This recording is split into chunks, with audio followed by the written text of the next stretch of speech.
Hey everybody, happy Thursday, December 19th. It's about 11:30 in the morning on the West Coast, and it's time for another market update. Yesterday was a busy day. We got the Fed's most recent rate hike announcement, and that came in as expected, a quarter point cut. But as you might have seen on the news, the stock market, crypto, and mortgage rates have not reacted very positively. So a lot to break down here. So let's get into it.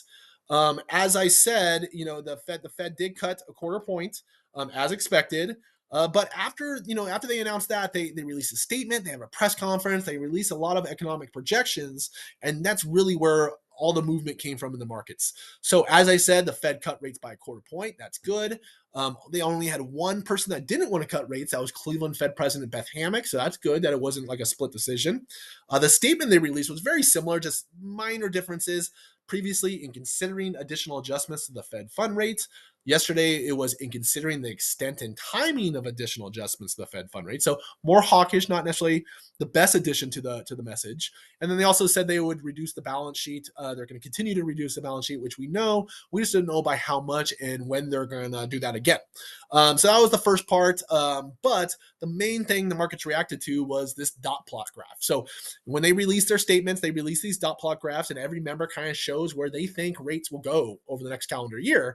In September, as you can see, a vast majority of the members had rates in 2025 dropping by 100 bips or 1% to one and a quarter. So 4 to 5 rate cuts, which was kind of what the markets were expecting. Yesterday, their updated version of this, a vast majority of them only have us cutting rates by half a point in 2025. So a full point or maybe more to a half a point. That's where the market's freaked out. So not 4 or 5 cuts, but only 2 cuts. As you can understand, that's not a good thing. We want them to cut more. So when the stock market, when crypto people saw this, they kind of freaked out a little bit and there was a sell-off. Next thing we got unemployment rate. So we get data out of these report or out of these meetings. Previously the Fed had unemployment, ending 2024 at 4.4%. They downgraded that to 4.2%, so they think it's stronger. Same thing in 2025. They had it at 4.4. Now they think it'll just get up to 4.3. And as you can look at this chart, the blue is their current thoughts. The dash stuff is what they used to think. So previously, people thought it would go up to 4.7. Now, every one of them doesn't think it will push past 4.5. And as this says right here, a rise to 4.5% would cause Fed to cut more aggressively. So if all 19 members don't think it'll get above 4.5 or stay below that, if we get to 4.5 or above, that would be something that would work in our favor. Again, don't want people to be unemployed, but really that's what we kind of have to hope for now to get rates to come down a little bit more aggressively. Next thing, we get some economic projections. These are changes from September. They're the same thing they released in September. So GDP, how they think the U.S. economy is going to go. Originally, they had it ending the year at 2%. Now they have it at 2.5%. Next year, they had it at 2%. Now they have it 2.1%. So overall, they think the economy in the United States will be stronger. Headline PCE inflation data, they had that ending the year at 2.3% previously. Now they ticked it up to 2.4. 2025, they had it ending there at 2.1, ticked it up to 2.5. So big jump there. And then the core number, which is the Fed's favorite thing to look at, takes out food and energy. They had that ending there at 2.6 previously, now 2.8. They had it ending 2025 at 2.2, and now we're at 2.5. So basically, the Fed's saying the economy is going to be stronger and inflation is going to be higher. Not what we want to hear from the Fed when we want the economy to look a little weaker and inflation to come down. Next thing we got, actually, I'm done with that stuff. So as we talked about, Fed cut by quarter point. That seems like a good thing. A lot of people, Fed cut, that's going to be good for mortgage rates. Did not happen. We had a negative reaction. Crypto had a bad day. Stock market had an awful day. All these things because of what the Fed said it was going to happen next. So next thing we got was November retail sales. Again, this is important. The more we're spending out in stores, the stronger the economy looks, the more the Fed can say, hey, we're doing a great job. November retail sales jumped by 0.7%. I think they corrected October numbers higher, and then now year over year is at 3.8%. So again, this is not good. We want retail sales to look weaker, and then it looks like the Fed has to stimulate the economy, not for the Fed to be like, hey, Americans are doing great, they're spending tons of money. So not good to see that. Next thing we got was November starts and permits. like I said, supply and demand. This is really just comes down to supply and demand. Our starts and permits gives us an idea of what our future inventory will be, and then current household formations give us an idea what our future demand will be. So right now, permits, maybe the house doesn't get built. Starts, it's getting built. Right now, starts of all single family and multifamily is running at about 1.29 million year over year. Current household formations, which is people looking to move out, create a new household by moving into a house or an apartment, is at 1.9 million. So just basic supply and demand, if we have more demand 1.9 than we have supply coming online of 1.3, that's not going to make prices cheaper. This is good. This is good data for current homeowners that want their prices to keep going up. This is not good data for people that were on the sidelines and hoping home prices would drop.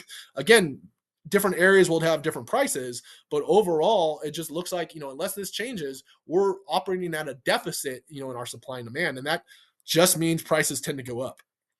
So good for current homeowners, not good for people looking to buy in the future. Next thing we got November existing home sales. They're the highest in 8 months. So, went up, I believe, 3.8%. Let's see here. 4.8% month over month. Now we're up 6% year over year. About 3.8 months of inventory online. So that's creeping up a little bit. But keep in mind, these are people that were most likely, since it was November existing, it closed in November. These are people shopping in September and October. Rates were much better in September.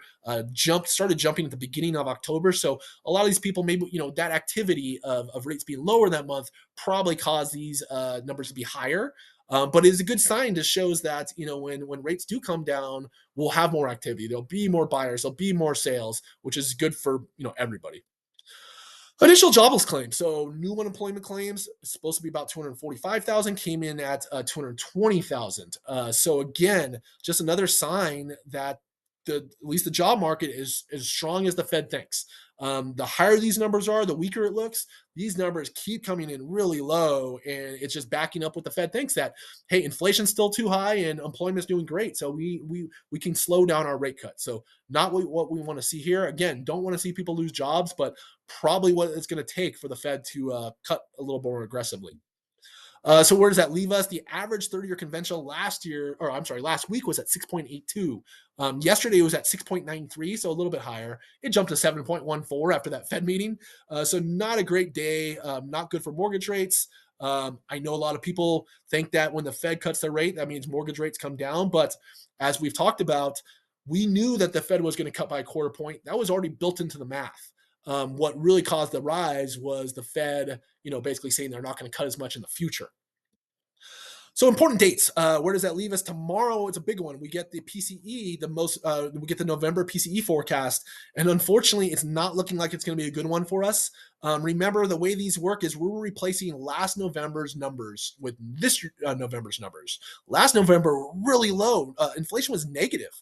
Core was under 0.1%. This month, it looks like we're going to be closer to 0.27 and 0.26. So these numbers are replaced by those numbers. So we're coming in about 2.6 on headline and 3.0 on core.